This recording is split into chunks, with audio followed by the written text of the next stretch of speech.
राम के पास नहीं जाओगे तो वर्ल्ड कप कैसे लाओगे? उनकी मर्जी के बिना पत्ता नहीं हिलता, तुम रन कैसे बनाओगे? श्री राम की प्राण प्रतिष्ठा में नहीं गए कोहली और रोहित। इनविटेशन मिला, लेकिन क्या राम के लिए समय नहीं मिला? अब रोहित कोहली से नाराज हो गए प्रभु श्री राम। अब राम की कृपा के बिना कैसे बनेगा इनका काम? 22 जनवरी को जहां एक तरफ सारा भारत राम की भक्ति में लीन था, वहीं दूसरी तरफ ऐसी खबर आई जिससे क्रिकेट जगत के सारे फैंस नाराज हो गए। लोगों का गुस्सा ऐसा फूटा कि लोगों ने अपने ही फेवरेट क्रिकेट स्टार्स पर सवाल उठाना शुरू कर दिया।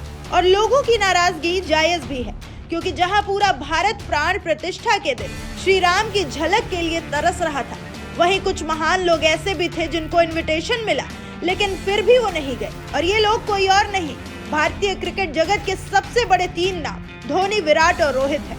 जी हाँ, आपने सही सुना। प्राण प्रतिष्ठा में न धोनी शामिल हुए, न कोहली शामिल हुए और न ही भारतीय टीम के कप्तान रोहित शर्मा शामिल हुए।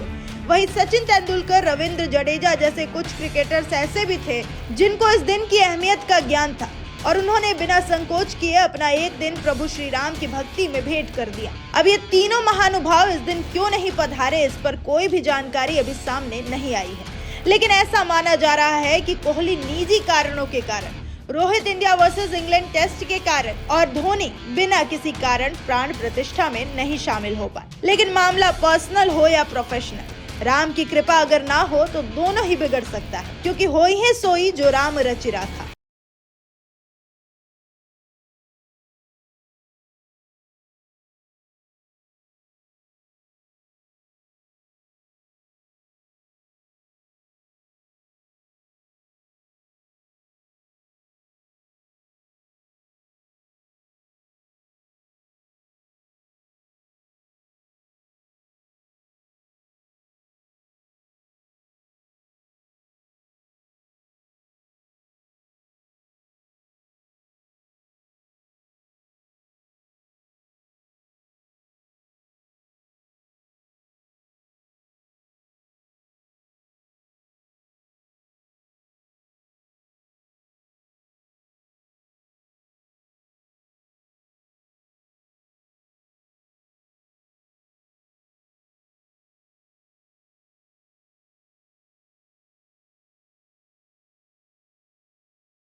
जडेजा अश्विन की फिरकी के सामने इंग्लैंड की बत्ती हुई गुल, नहीं चले रूट, स्टोक्स और बेयरस्टो भी हो गए लुल। भारतीय स्पिनर्स के सामने नहीं चला इंग्लैंड का बेसबॉल। अश्विन जडेजा ने गेंद को ऐसा घुमाया, इंग्लैंड के बल्लेबाजों का सिर चकराया। केवल 200 रन बनाने में ही इंग्लैंड की हालत हुई खराब। फिरकी का गोरों के पास नहीं था कोई जवाब। भारत और इंग्लैंड के बीच 5 मैचों की टेस्ट सीरीज आज यानी 25 जनवरी से शुरू हो गई है। सीरीज का पहला मैच हैदराबाद में खेला जा रहा है और पहले मैच का पहला घंटा भारत के लिए कुछ खास नहीं रहा।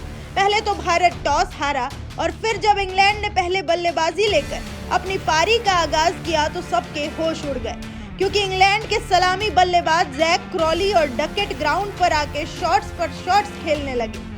दोनों ने टेस्ट में जो T20 स्टाइल बैटिंग दिखाई, उसका भारत के गेंदबाजों के पास कोई जवाब नहीं था। लेकिन फिर कप्तान रोहित शर्मा ने अपना हुक्म का इक्का फेंका और जडेजा और अश्विन को गेंद थमा दी और इंग्लैंड को जिसका डर था वही हुआ। अश्विन ने आते ही डकेट को चलता किया और फिर मानो विकेट की लड़ियां लग गई। जडेजा और अश्विन की जोड़ी ने इंग्लैंड के बल्लेबाजों को अपनी फिरकी से ऐसा घुमाया कि उनके तोते उड़ गए। जो इंग्लैंड कभी 400 का सपना देख रहा था, फिरकी के सामने उनका 200 तक पहुंचना मुश्किल हो गया था। लेकिन इंग्लैंड के कप्तान स्टोक्स भी हार नहीं मानने वालों में से हैं। स्टोक्स ने अंत में आकर 70 रनों की महत्वपूर्ण पारी खेली और अपने टीम के स्कोर को 240 तक लेकर गए। भारत के स्पिनर्स अश्विन, जडेजा और अक्षर ने मिलकर 8 विकेट लिए, लेकिन बुमराह भी कहां पीछे रहने वाले थे। उन्होंने भी 2 महत्वपूर्ण विकेट चटकाकर इंग्लैंड की पारी को मात्र 240 पर समाप्त किया।